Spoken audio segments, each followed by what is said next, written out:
by 10 minutes past 12, we'll be starting. So that means we'll be giving 4 minutes for those who have not yet joined.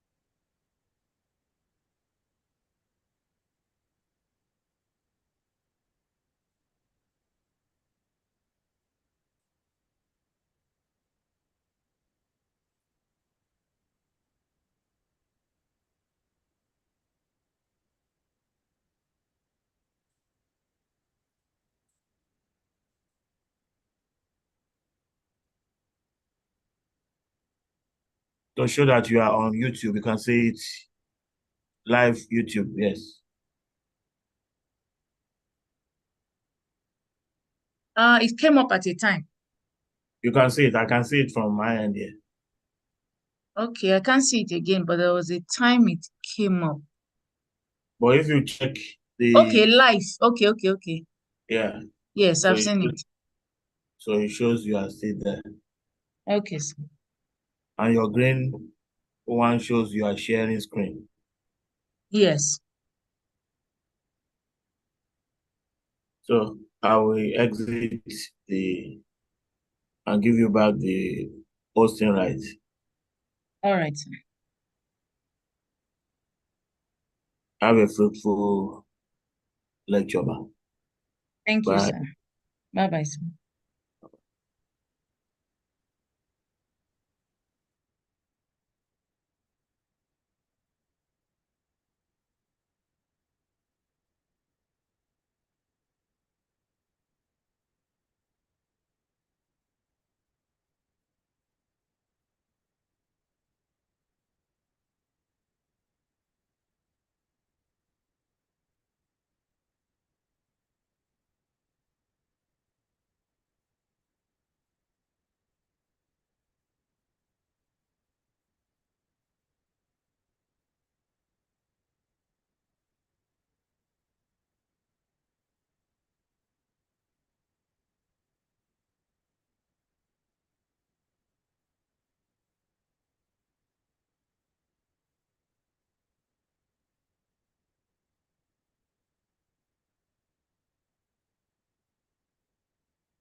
Good afternoon, class.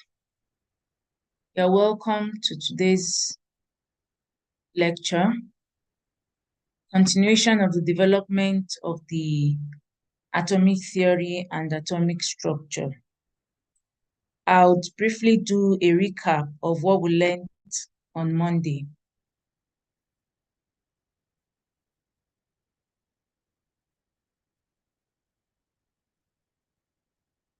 We actually looked at the developments that we've had over the years as regards the atomic structure and why we came to the conclusion of what we have presently.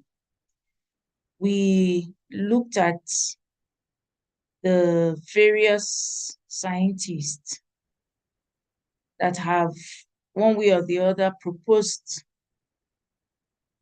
several things that regards the atomic structure.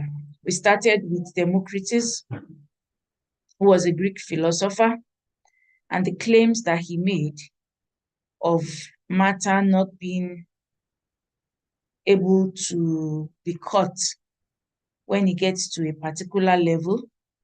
And from there, we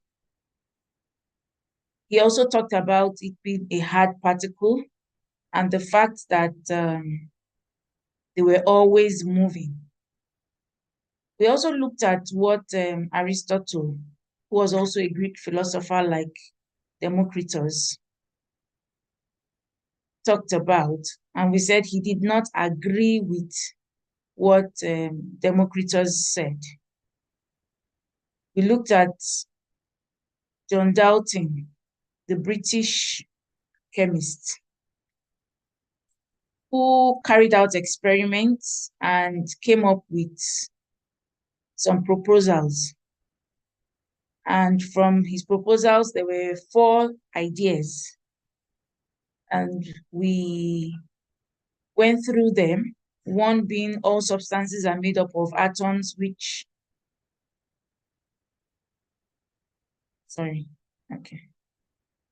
atoms which are small particles that cannot be created, divided, or destroyed, and the atoms of the same element are exactly alike, and atoms of different elements are different.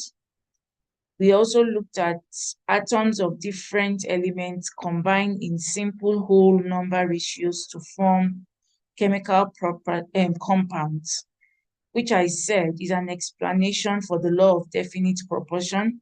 And the last being that in chemical reactions, atoms are combined, separated, or rearranged, but never changed into atoms of another element, which also explains the law of conservation of mass. And so from Dalton, we moved on to isotopes, which was an idea proposed by Frederick Soddy. And we looked at what an isotope is, which we said was that they are atoms of the same element having different masses due to varying number of neutrons. We know that the mass number is a summation of the number of protons and neutrons. And so for a particular element, it could have, atoms that have varying numbers of neutrons, even though the number of protons are still the same. And as a result, we end up with different mass numbers. And from there on, we talked about the evidences that came up in the discovery of electrically charged particles. And then we went on to what Michael Faraday, a British physicist, did. He was said to have put 2 opposite electrodes in a solution. And the observation was that the dissolved compound accumulated, one of the dissolved compound accumulated on one electrode while the other was deposited on the opposite electrode. We also talked about another scientist, Sir William Crookes, who we said studied the effects of sending an electric current through a gas in a sealed tube. And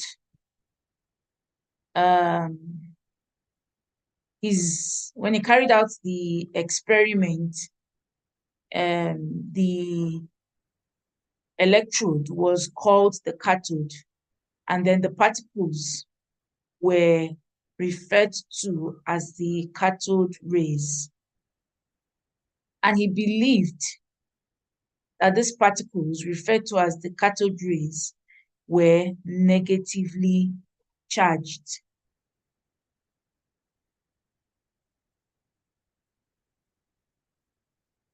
We also talked about J.J. Thomson, an English physicist, And he was also said to use the cathode ray tube, where he pumped out all the air in the tube to form a vacuum.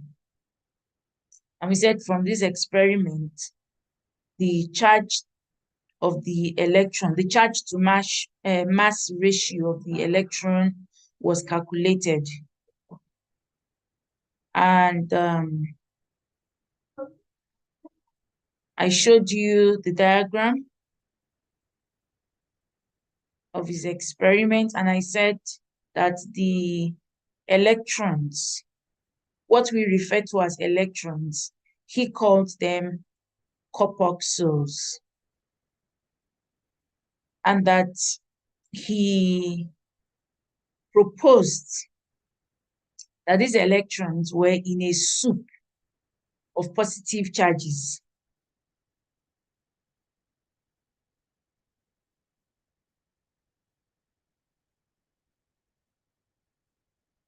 And this is an example of it. I remember I referred to the chocolate chips a lot of us like taking. And then we went on to the robot milk can all drop experiment. Ernest Rutherford, who disagreed with what J.J. Thomson said. And I remembered I mentioned that he was a student of J.J. Thomson. And he carried out the gold foil experiment, which I showed you. Yes.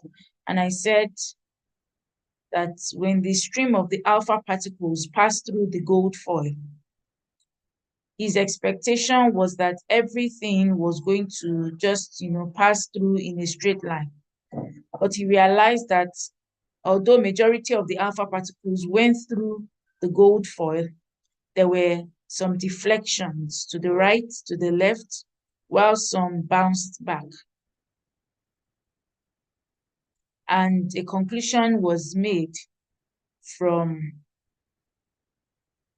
his observation that the atom is mostly an empty space, and that the alpha particle came close to something small and positive, and that the alpha particles hit a small, very dense and positively charged center, which was referred to as the nucleus.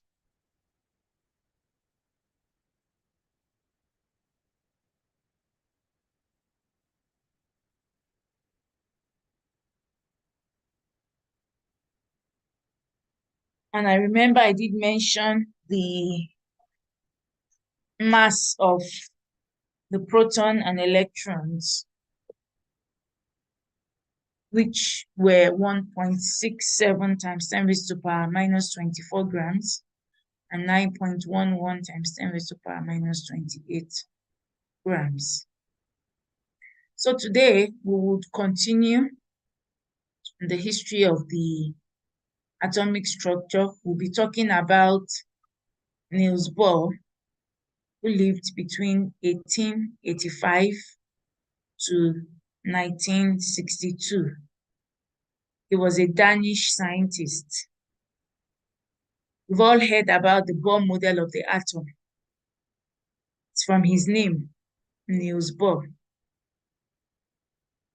And so he proposed the planetary model, which we know today as the Bohr model of the atom.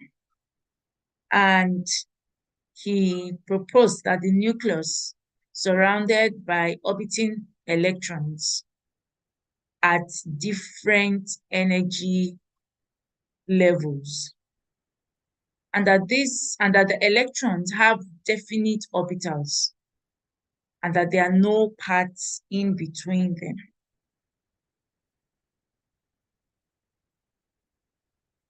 He also proposed that these electrons can jump from one level to the other.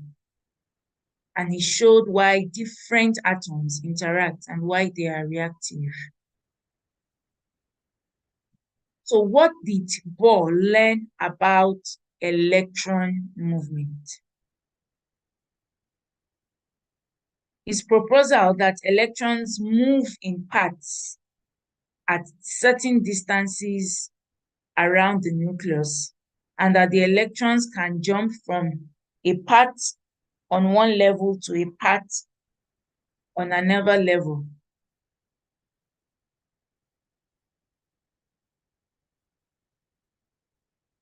He also suggested that these electrons can only revolve in certain orbits or at certain energy levels. Now, we are all quite familiar with our steps, and our steps are said to be quantized. So what do we mean by being quantized? It means that they have certain restrictions.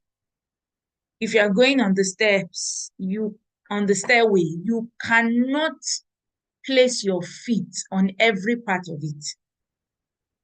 You can only place your feet on the flat part.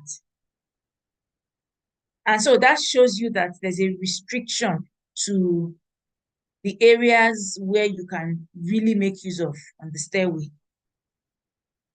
And that was what Bohr suggested, that these electrons can only revolve in certain orbits or at certain energy levels.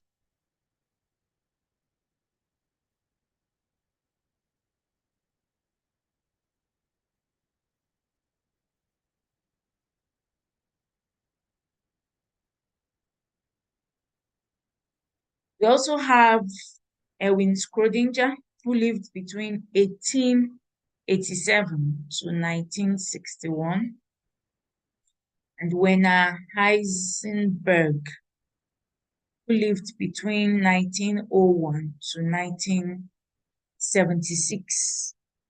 The two of them explained the nature of electrons. And they came up with what we refer to as the electron cloud model. That electrons don't travel in specific paths, but in a general area. And that you cannot pinpoint where exactly the electrons are located. You can only predict the probability of the location in which you can find these electrons. And that's why he referred to the region in which he feels that, or they felt that we could find the electrons as the electron cloud. We all know what the cloud is from our sky. And so they assumed that the electrons are there in that body of cloud, and that you cannot exactly say this is the particular location where you would find the electron. Now, this diagram here shows us what an electron cloud is. And we can see the cloud around the nucleus. Nucleus is what is at the center there.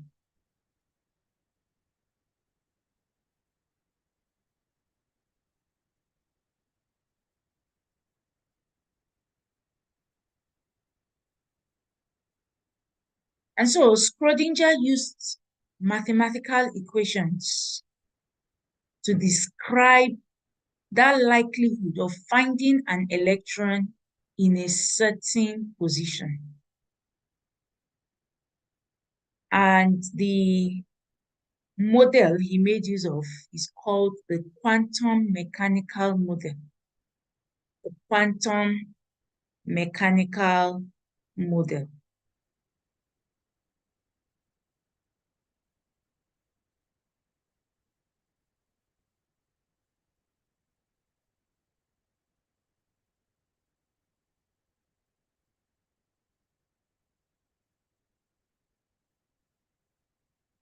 So just like I said, Erwin Schrödinger, the Austrian physicist, in 1926, was one of those who developed the electron cloud model. And his theory was that the exact path of these electrons cannot be predicted, and that region is called the electron cloud, because it's an area where you will most likely find the electron.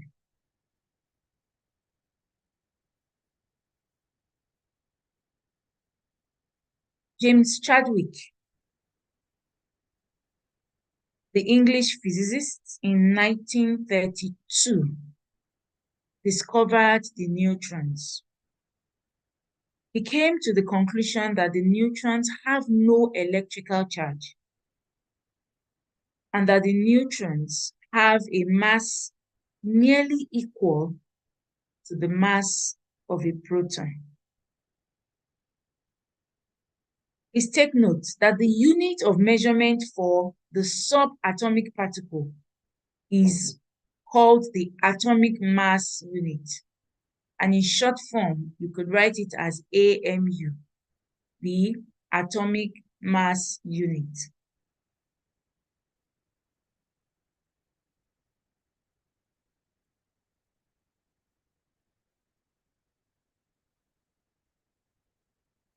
And so we need to understand quantum mechanics for us to have a better understanding of the present atom. This model sees electrons not as individual particles, but as behaving like a cloud. And so, unlike the Bohr model, the quantum mechanical model does not define the exact path of an electron. Rather, it predicts the odds of the location of the electron.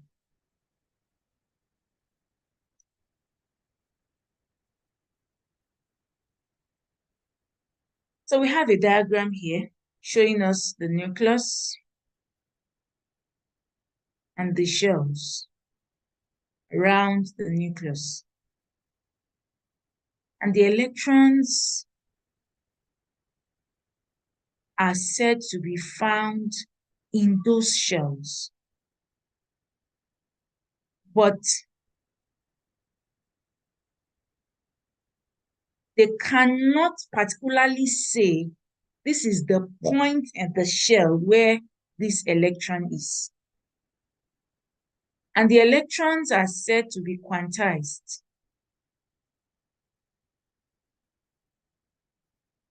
No electron can be found in the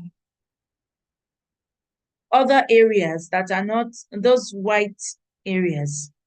The gray part is where they propose that you would find the electrons. Those dotted gray parts.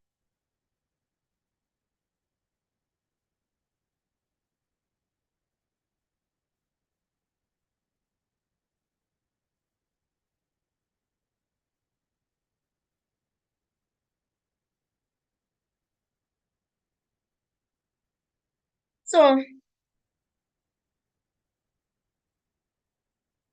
a conclusion was made that atoms are composed of three main subatomic particles as we have them today: electrons, protons, and neutrons. And that most of the mass of the atom is concentrated in the nucleus of the atom. The protons and the neutrons are located within the nucleus, while the electrons exist outside of the nucleus. In stable atoms, the number of protons is equal to the number of electrons. So when they say in stable atoms, that means that the atoms are not ionized. They are in a neutral state. So you will find the number of protons being equal to the number of electrons. But when they become ionized, depending on what charge they carry, whether positive or negative, then you find a depletion in the number of electrons or an increase in the number of electrons.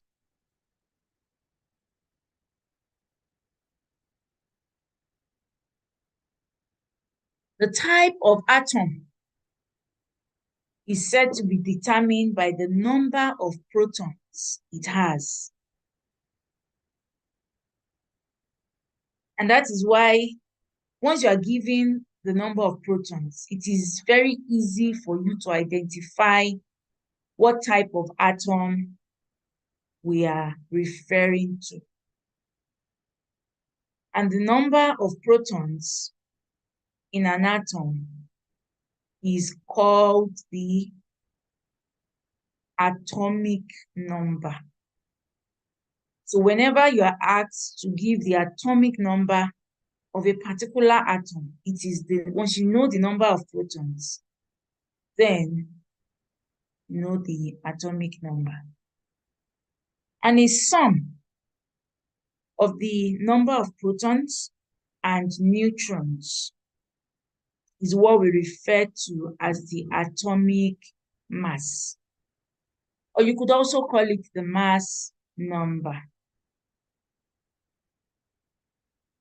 The sum of the number of protons and neutrons. Now, the valence electrons are found at the outermost. They are the outermost electrons on the outermost shell.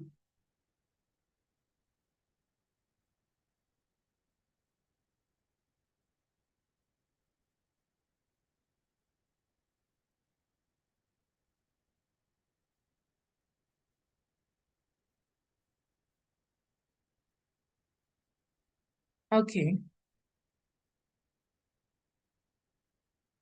So talking about the wave nature of the electron, the wave nature of the electron. In 1924, Louis de Broglie postulated that if light can act as a particle, then a particle might have the wave property. I believe that many of us have one way or the other visited a water body, whether ocean, lake, lagoon. If you throw a stone in the water, it will form, waves. And these waves will keep going on to a particular distance. So, what is a wave? A wave is a progressive, repetitive disturbance that spreads through a medium from a point of origin to more distant points. And so, de Broglie took Einstein's equation, lambda equals h over mc, where lambda is the wavelength, h is the height, m, mass, and c there is the speed. And he rewrote it as lambda equals h over mv, where the v is the velocity of the electron when m is the mass of an electron.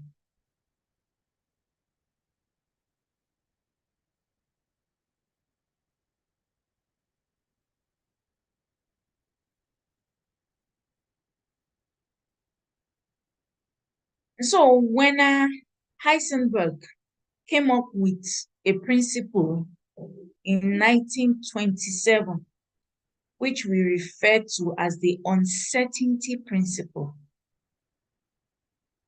And it states that the more precisely the position is determined, the less precisely the momentum is known in this instant, and vice versa. So as matter gets smaller, approaching the size of an electron, the measuring device will begin to interact with that matter, which will eventually affect the measurement. And he also said that we can only determine the probability of the location or the momentum of the electron.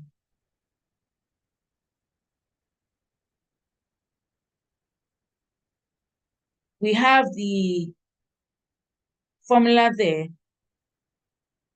for the uncertainty principle.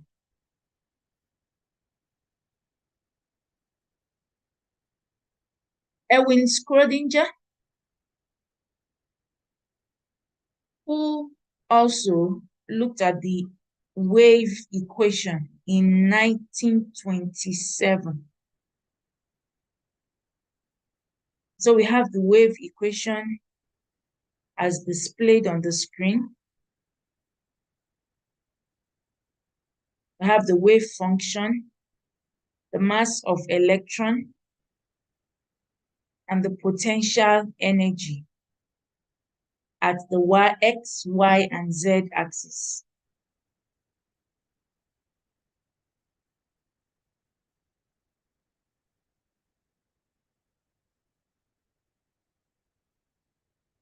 And so the square of this wave equation gives the probability density map of where we could likely find the electron.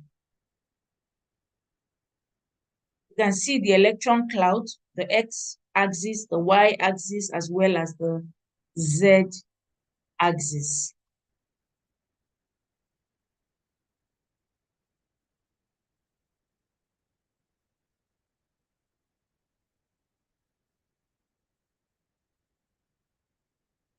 So when you solve the wave equation, it gives you a set of wave functions and their corresponding energies. And that tells you that each orbital has a distribution of electron density. And each orbital is described by a set of 3 quantum numbers.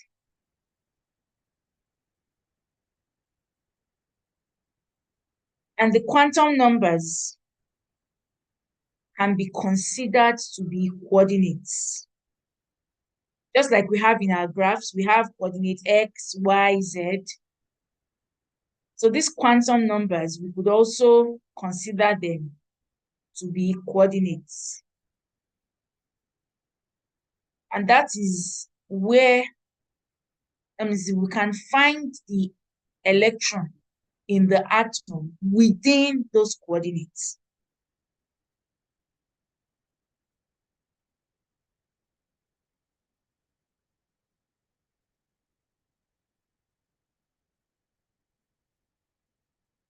And so we have this table showing us the solutions to the Schrodinger wave equation. Quantum numbers of electrons in atoms. We have the names of the quantum numbers. That's the principal quantum number, the angular momentum quantum number, magnetic quantum number, and the spin quantum number with their symbols, N and the small letter L, the magnetic quantum number having M subscript L, and the spin quantum number having the symbol M subscript S. Each of these quantum numbers have their permitted values. We have, for the principal quantum numbers, we have positive integers. Those are the permitted values. So we can either have a principal quantum number of 1, 2, 3, 4.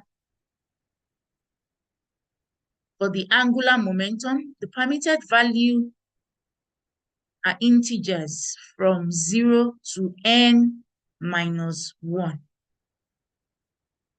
So for example, if you have principal quantum number 1, the angular momentum will be 1 minus 1, which is 0. If it were a principal quantum number 2, it will be 2 minus 1, which will be 1. And so it will have the angular momentum from 0 to 1. For the magnetic quantum number, we have integers from minus L to 0 to plus L. And then for the spin quantum number, it could either be a positive 1 over 2 or a negative 1 over 2.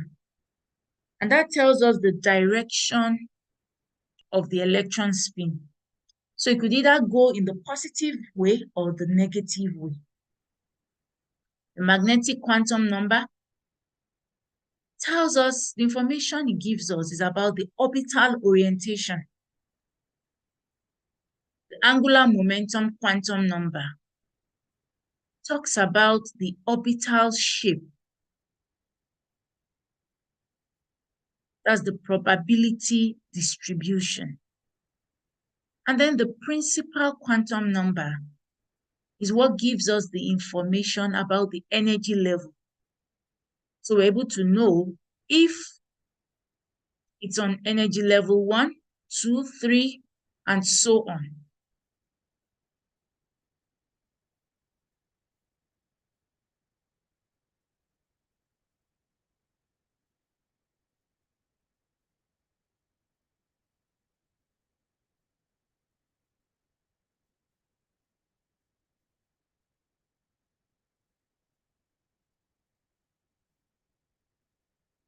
So far, are there any questions?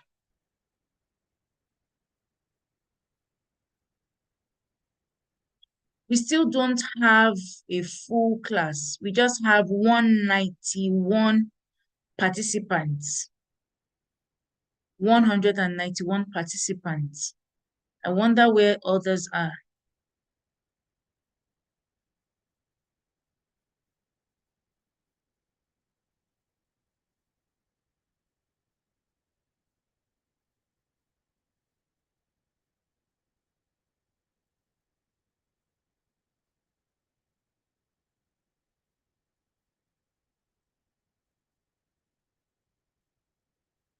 Okay.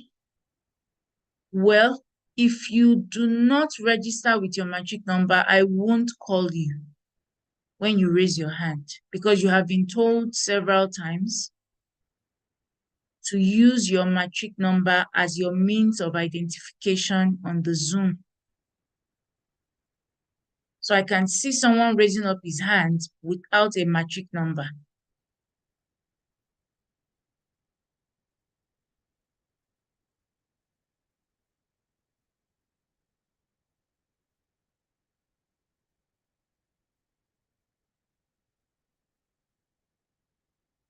I need you to put your matric number in there for identification.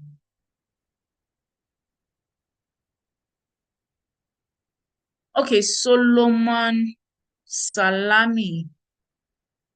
Solomon Salami.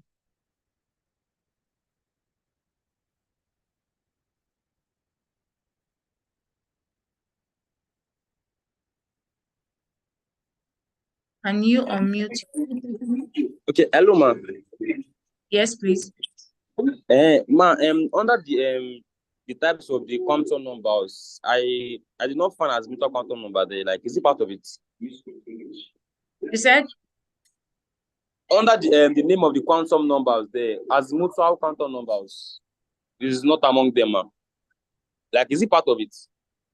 Okay, well, for your level now, this is what we are dealing with for now. All right, ma. Yeah. Okay, thank you. The student who has his hands raised has still not changed to his matric number, so I won't be calling him. You should be ready to. There's another person here who is also raising up his or her hand. You should check your identification. I don't want to see things like Zoom user ITEL A662L. I need to see your matric number, please.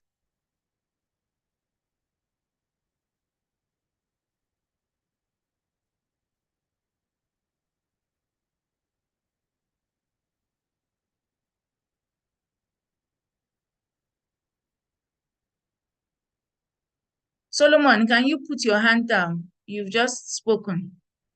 I still see your hands up. Okay. There's someone here. Khalid Fatai Ololade. Yeah. Just hold on. Okay. Ma, can we get the slide? Yes, you will. You will. You will definitely get it. Okay, ma.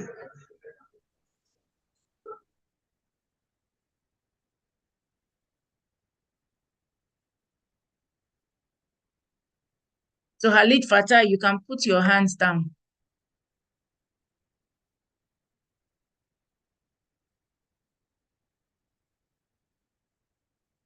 Okay, I have Amen Miriam. Let me unmute you.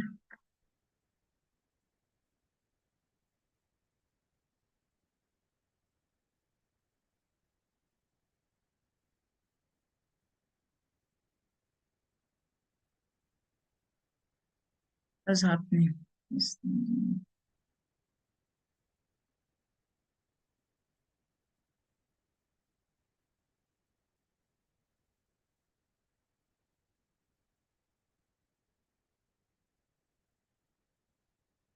Oh, okay. She has put down her hand. Ade Shoye Boluwatife. Good afternoon. Okay, good afternoon. Yep. I wanted to ask for the exam purposes, those dates side by side the scientists and all. Do you have to cram or learn like all their achievements with their respective dates and years? You said for exam purposes, do you have to cram what? The dates, or what did you say? Those dates, like the scientists and their respective dates, the years that of the achievement. Oh, the years they carried out. Okay. No, I don't think the years are of much importance. The important thing is for you to know exactly what they discovered.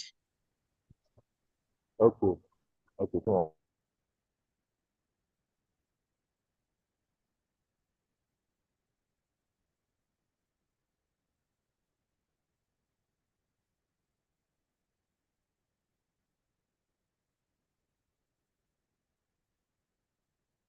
Okay, show me one.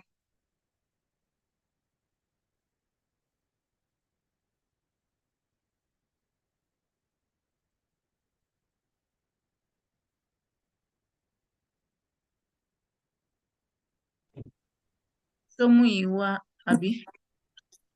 Or who is that? Oh, this is Adewale Awards.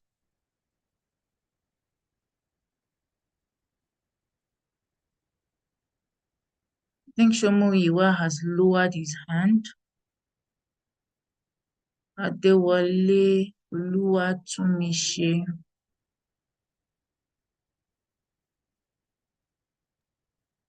Hello, ma. All right, Adewale.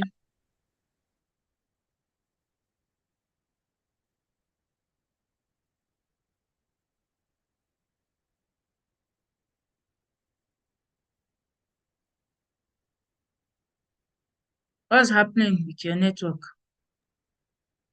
Okay, Hello, Adewale. ma. Is there Okay.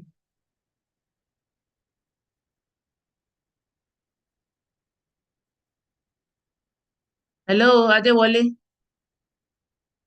I think we lost him.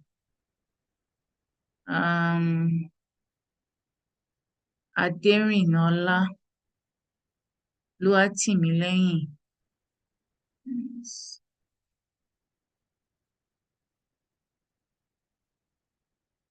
Yeah, sorry, ma'am.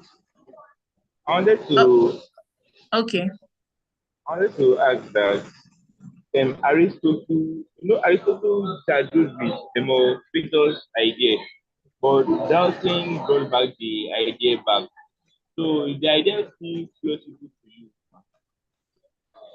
Is the idea still?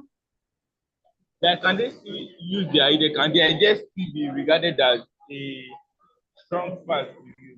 Since Aristotle disagreed about it and Dalton brought it back. I can't hear you very well. There's an echo on you over there. I You said said, I heard you talking about Aristotle and Dalton. Democritus, Aristotle disagreed with his idea, but Dalton Okay, brought back his idea okay. later. That now that's saying if the idea is still can still be used, like is it still true or false? Democritus' idea. Democritus' That idea is not true. You know that from the current atomic structure. oh yes, ma'am. Thank you, ma'am. Yes, so it's not true. Okay, ma'am. Thank you, ma'am. All right.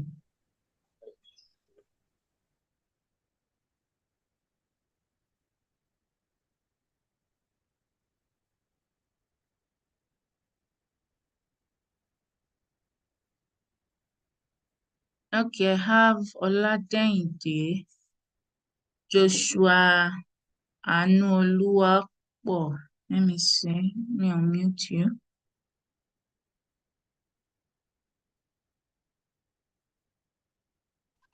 Oladeyinde. Hello, ma. Oladeyinde Joshua. Yes, please.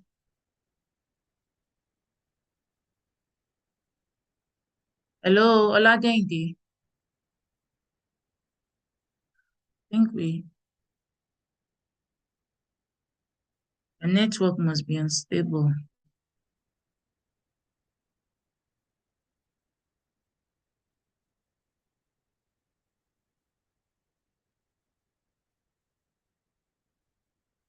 Oladeyinde. Hello, ma. Yes, Can you hear me, ma? I can hear you now. Hello, ma. Ma, about the years of these scientists that they deprived Due to my research about many things, I think there's years that are complicated. You said what? About the years of Like what? of the sciences that like they created or derived some things, man. Yes. There are some years that I saw my test, not like relative to the ones you gave us. So I don't how That to just I can't pick exactly what you're saying. There's an echo that is interrupting with your speech. You said something about years. You said about the years yes, that the scientists did what? like they created something, invented something, or discovered some things, man. Yes. Like I can see that like there's some ones that I can't hear you again, no. Olajenti. hello ma, can you hear me now, ma? Okay. Okay, ma, I said that there are some years that some textbook will give me, and when I read from the slide you gave us, it's not like related to each other. I don't know which one is because of Google nowadays is not really reliable or something like that. So what's the solution to that, ma? You work with the years I've given you. But if you want any further clarification, you can bring the textbook for me to have a look at it. What textbook is that? I think new school, ma. New school. New school. You can bring it for me. I don't have a copy of the textbook. And then let me No problem, ma. Thank you, ma. all right, yeah. Yes, ma. Thank you, ma.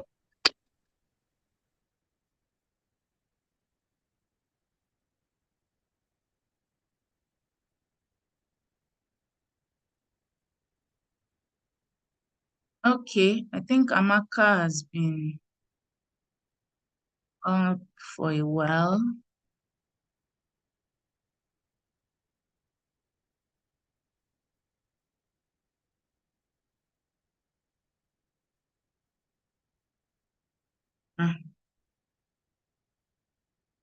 What's happening with Amaka's one?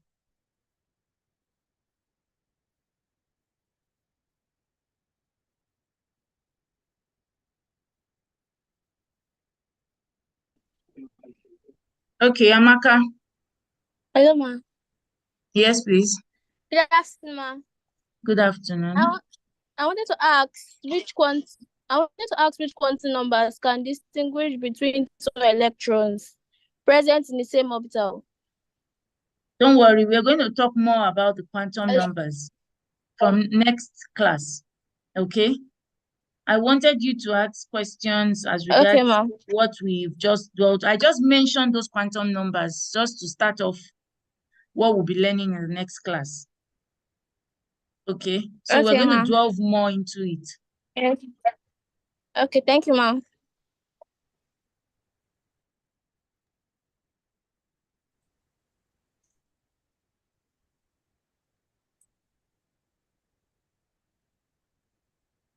I think our time is fast spent.